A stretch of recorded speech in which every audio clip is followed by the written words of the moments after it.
Hello and welcome to my channel. It's Tian, and today we are going to dive into the full supermoon in Aquarius, occurring on Tuesday the 20th of August 2024 at 4:25 a.m. Australian Eastern Standard Time. Now, it will more prevalently for those in the US, which is my primary viewer base, be in on the 19th of August, and it will be occurring at 27 degrees and 14 minutes of Aquarius, whereby the sun in Leo is opposing the moon in Aquarius to unify the collective and expand our consciousness. Now, before I go any further, I would love to ask, for those of you who haven't already, please do hit the subscribe button. It definitely does help my channel. And if you have any questions, of course, feel free to explore them in the comments box below, and I'm able to help you as much as I can. I'm a psychology student, a mum, a business owner, and I also am an astrologer and also a Reiki master and a reflexologist, and I am exploring numerology at this time as well. So let's dive into the super full moon in Aquarius on the 20th of August 2024. Now, this will be unfolding at the 28th degree of Aquarius where it comes to Sabian symbols. The Sabian symbol interpretation is underscoring the importance of sustainability and mindful management of our resources. It is encouraging us to deepen our perception to address our immediate and non-immediate issues with a forward-thinking approach, which is that energy of Aquarius and that energy of its ruler, Uranus. It's all about asking us to balance our resources, embrace the wisdom in decisions that we have made and do continue to make, and also prepare for long-term outcomes. And this is substantial when it comes to the Aquarian energy and also the alignment of this particular Aquarius full moon, which I will dive into shortly. However, first I want to explore the energies of Aquarius with the moon in Aquarius and the sun in Leo, to help those of you who are still learning astrology to cultivate a better understanding of the energies at play, and in doing so be able to create your own individualistic and critical thinking perception of the alignment that is occurring at this time. So essentially, when the moon does go into Aquarius, it's bringing an intense and transformative energy. It is a clash between the personal desires of Leo and the collective needs of Aquarius. And it's bringing about profound change and disruption, because this moon is driven to be able to cultivate collective tensions and bring about this new way of being for the collective in itself. Because with the sun in Leo, which is ruled by the sun itself, it is in the house of creation in all of its forms. This includes children, art, and also orgasms. It is the royal archetype, and it is the symbol of the Leo is the lion. So that's all about our braveness, our benevolence, the domination and regality that Leo portrays. And the key theme for Leo is I will, and that is exhibiting this nobility and this prideful essence that they do portray in the world, and the energy of Leo in and of itself does. Leo rules over our heart, our spine, and our back, and the energies collectively for Leo is exuberance and electricity, passion and playfulness, confidence, and also a charming nature about them. They can be very magnetic, just like the sun itself, whereby it is the center of our solar system and everything orbits around it.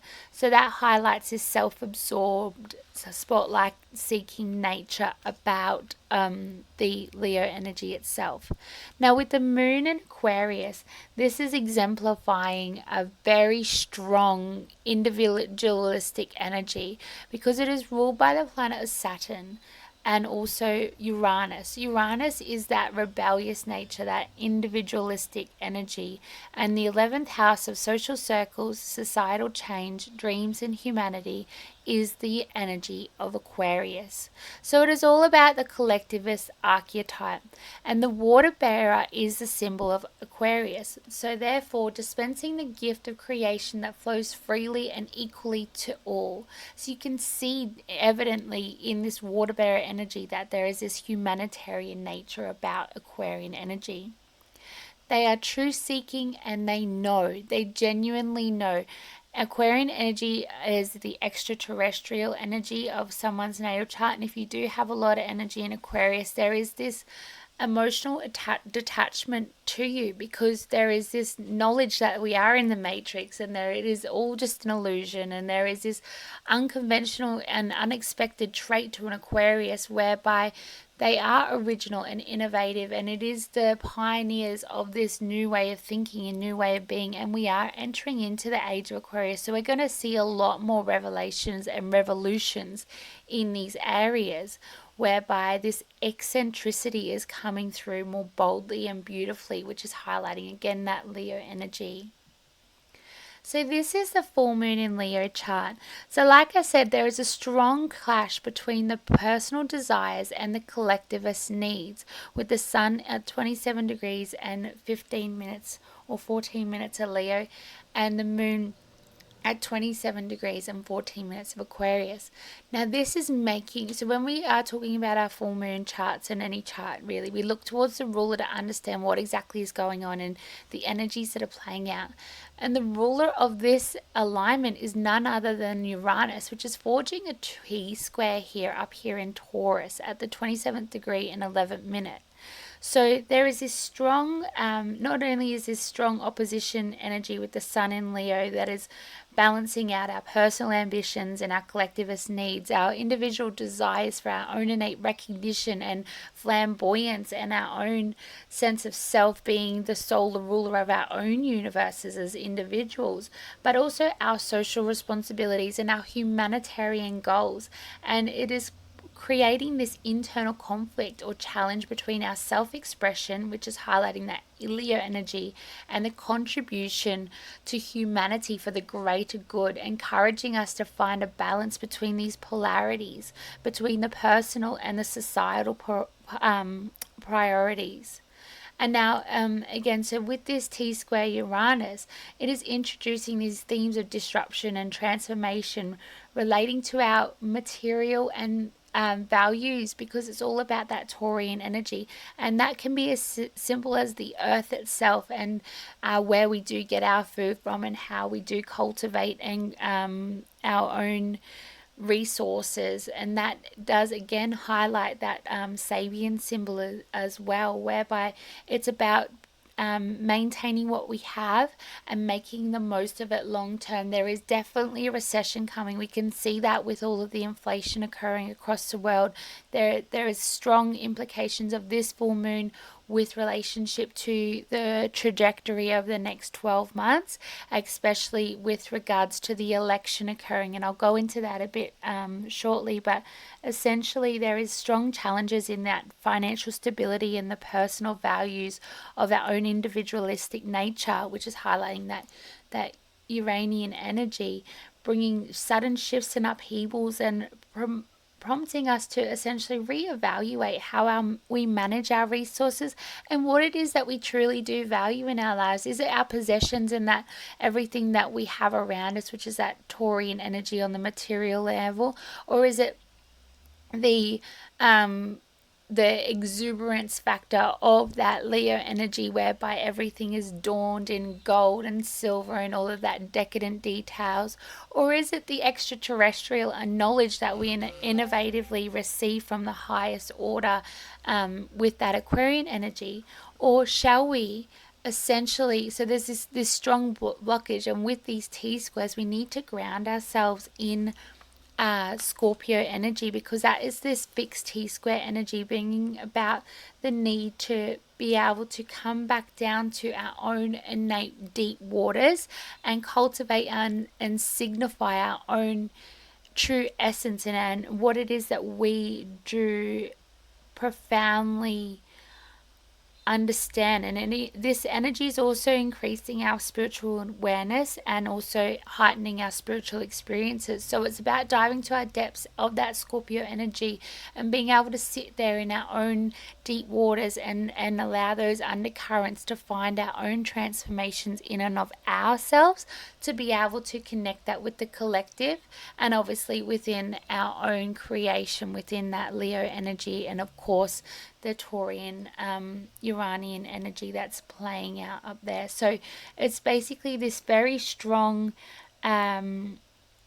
reevaluation of how we manage our resources and what it is we value on the materialistic level, on the spiritual level, on the esoteric and external level by way of humanitarianism and things that we do actually not know, but we innately so truly know, because that Uranian energy is that higher order of Mercury, and that is the downloads that we are getting from energies that we actually aren't aware exists. It is the quantum field, if you like. And then that, of course, that Leo energy and what we value in our families, in our children, in our inner child, and also the creation that we can bring into this life to be able to cultivate new growth and new perceptions and new availabilities, to be able to carry it forward over the next 12 months, when we are going to see and witness a lot more upheaval, a lot more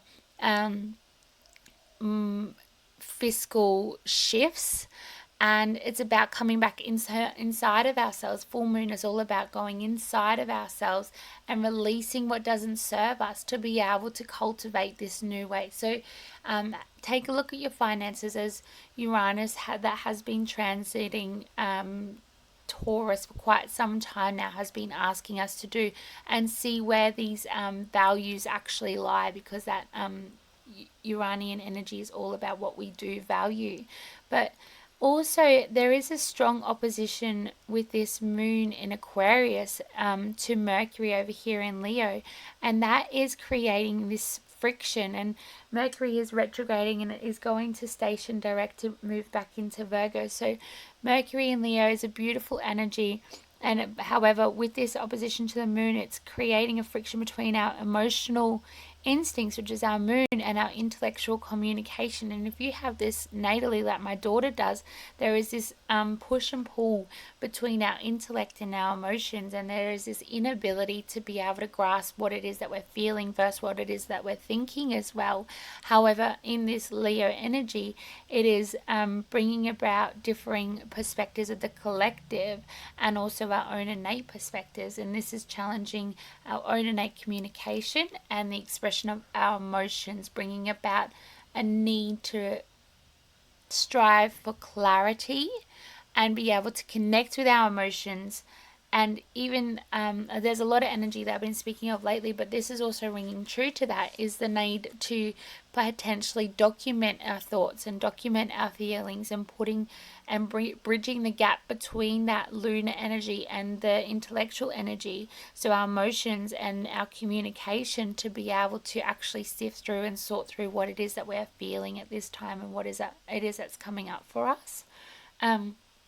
There is this strong energy of a trine between Jupiter conjunct Mars up here in Gemini as well. And essentially this is fostering a dynamic and intellectual exploration, whereby it's envisaging and creating and expanding our own optimistic attitudes, along with creating a proactive environment for ourselves to be able to communicate with ourselves, with our internal dialogue, just as much as with the with humanity at large.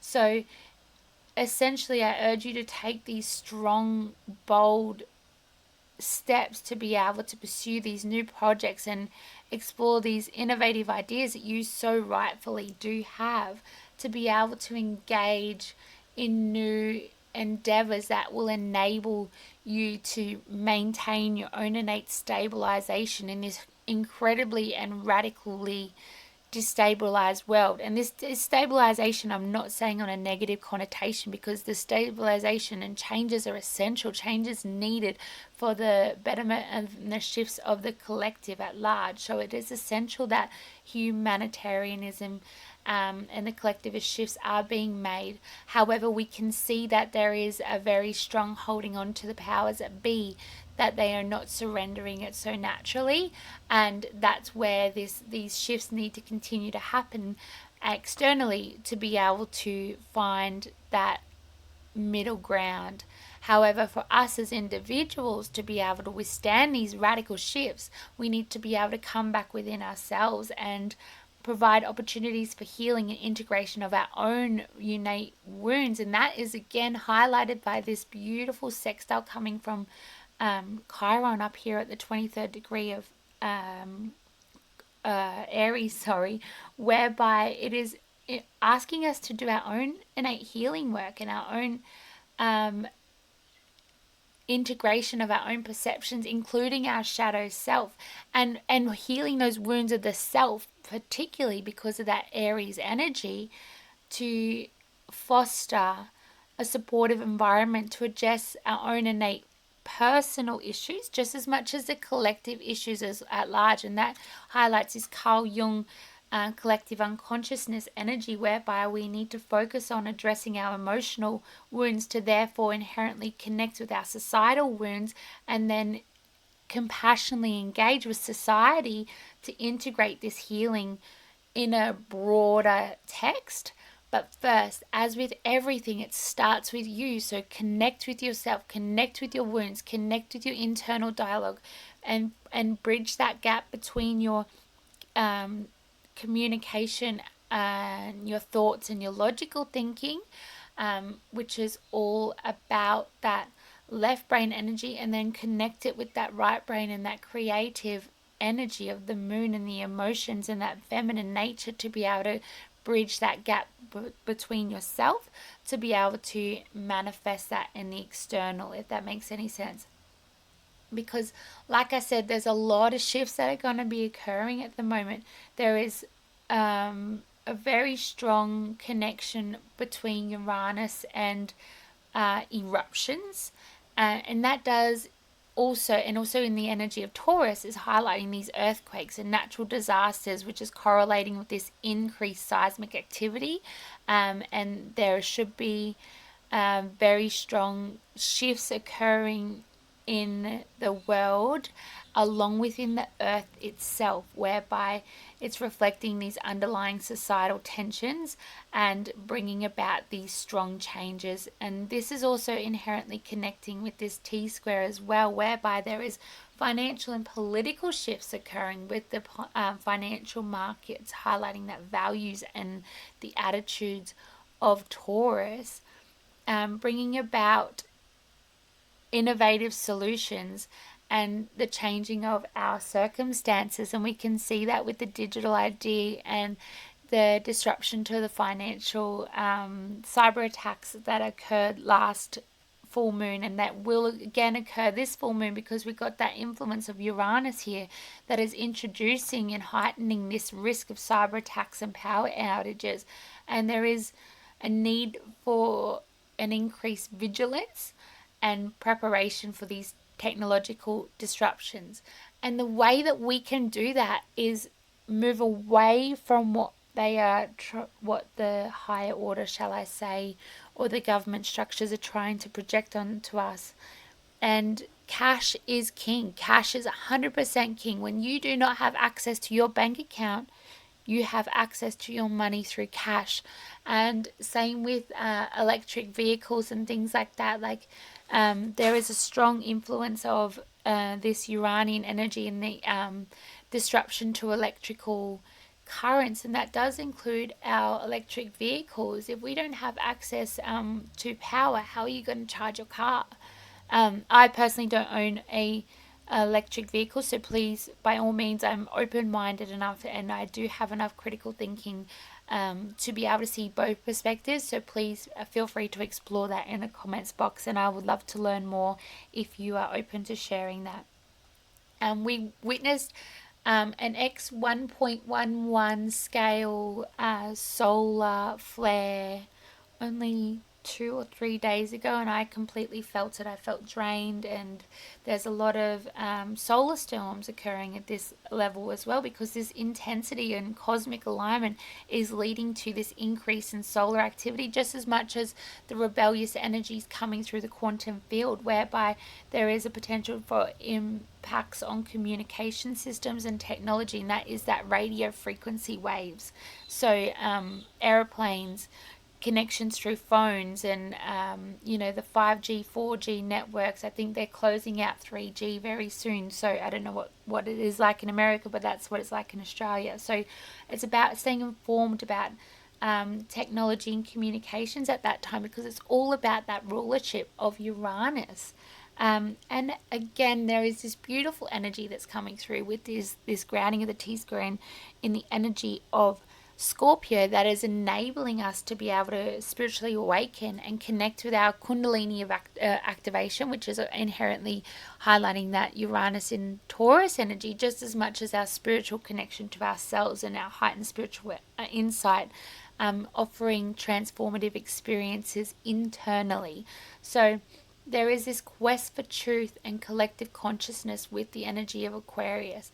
So it's bringing out hidden insights to light for us to catalyze our collective awakening, and then bring about new revelations and realizations in our own internal truths, our own internal awakening, and therefore reflecting that in the external as well. So there is inherently a mass shift in the collective consciousness, whereby it is driven by this full moon's transformative energy, but there is this strong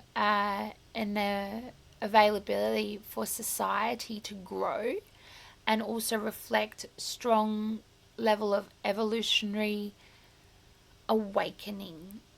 So this is about inherently embracing, overall this energy is about embracing our own innate changes within ourselves, and also being prepared for the seismic shifts that are going to unveil over the next 12 months.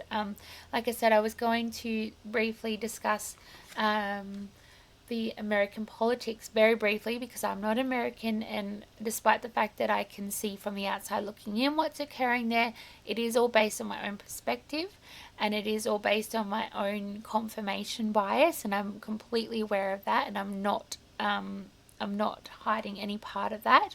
However, we are going to see very strong approaches from Donald Trump, because this Sun conjunct Mercury is currently on his Mars, on his ascendant, opposing the Moon on his 6th house, 7th house descendant cusp. And so we are going to see a lot of more verbalization and active verbalization and passionate verbalization and connection, and even egoic connection to what is going to unfold at this lunar event, just as much as it will continue throughout the election process in America. I do believe that there is a lot of, there is still availability for potential, let me just say, the potential for further impact on Donald Trump's life. And there will continue to be at a larger scale, is my perception on the astrological foundation, especially with the MC Uranus in this T-square occurring with his MC. There is going to be a lot of energy on Donald Trump on the world stage over this next cycle, especially with the election, of course, coming through, but of course with these connections occurring to his descendant MC and ascendant, whereby it's triggering these fixed energies of Donald Trump.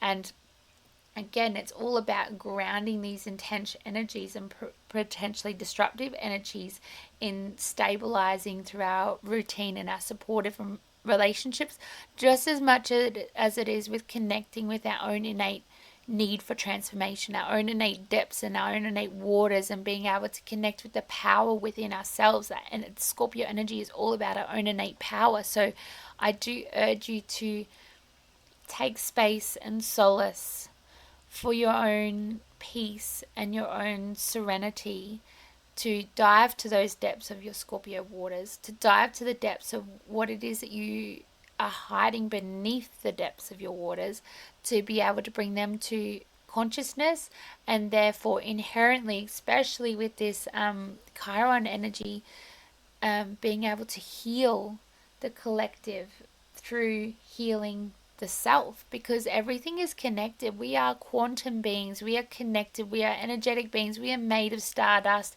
on a physics level, on a chemical level. Even our cells are connected. If you look at auric fields, if you believe in that, if you look at even vivid dreams are very, very, very prevalent at the moment. Also, getting insights and downloads from the higher realms is very prevalent at the moment as well. So be open to your own innate expansion at this time, and leverage these positive energies, especially with the trine from Mars and Jupiter, to be able to inherently take proactive steps to expand your own intellectualism, just as much as your communication with your community, just as much as your communication with your siblings, and also the internal dialogue, like I was discussing before. So I do hope this helps you, but essentially this super full moon in Aquarius is a strong and potent time for you to address your personal and collective shifts, and inherently embrace this innovative, transformative time that is enabling us to grow. And this strong interplay of the intense energies between the self and the other, the personal aspirations and the societal contributions that are needed to make, is inherently gifted through you healing your wounds and going to your depths and uncovering the treasures that lie within your soul and bringing them to light, integrating that shadow and bringing it to light, and maintaining authenticity. Authenticity is huge with this Uranian energy. Be who you are, unapologetically you. As long as you're doing it with compassion and positive intention, there is nothing wrong with being who you are. And I'm seeing this through all these charts that I'm reading recently. And if you want your own natal chart reading, please do jump on my Etsy website or leave a comment, and I will connect with you via there. But there is this strong theme of connecting with the shadow, and the best way to do that, to be completely honest, is through astrology, because astrology allows you to look at your own innate chart without seeing the projections that the world has put on you. It's the blueprint. It is the quantum connection of your own soul to be able to dive to the depths, integrate your shadow, and then be able to be reborn as a phoenix once and for all. And of course, change is inevitable, and of course, it is hard and it is scary, but I promise you, as you connect with these beautiful energies of yourself, you will feel more full and authentic and free and aligned and alive, and be able to break free from these outdated structures and embrace your own innate radical authenticity, and then inherently gift that to the world at large and gift that to humanity at large, especially with the age of Aquarius being birthed in every moment and every new astrological transaction and every new celestial connection. We are seeing more and more of the birth of the age of Aquarius, and this is just another event highlighting these beautiful energies. So I urge you to tap into your own innate beautiful energies, and bless you, and thank you for listening to me discuss and uncover the energies of this full moon in the beautiful and eclectic and rebellious and humanitarian sign of Aquarius that I do so radically love. And it is actually conjunct my Saturn on my MC as well. So hence why I'm speaking so freely and so prevalently and fluently about this energy. I feel like the whole thing has been downloaded to be able to create a new way and a new passage of all of those that have listened to this clip. So thank you very much. And if you've gotten this far, please do comment that you have listened to the end on some level. And if you do drop a comment, I will respond to you with a discount code for my Etsy shop, whereby you'll be able to explore all these beautiful creations, and also perhaps if you choose to get your own natal chart read at 50% off. So thank you. That is my gift to you. Bless you, and thank you, and happy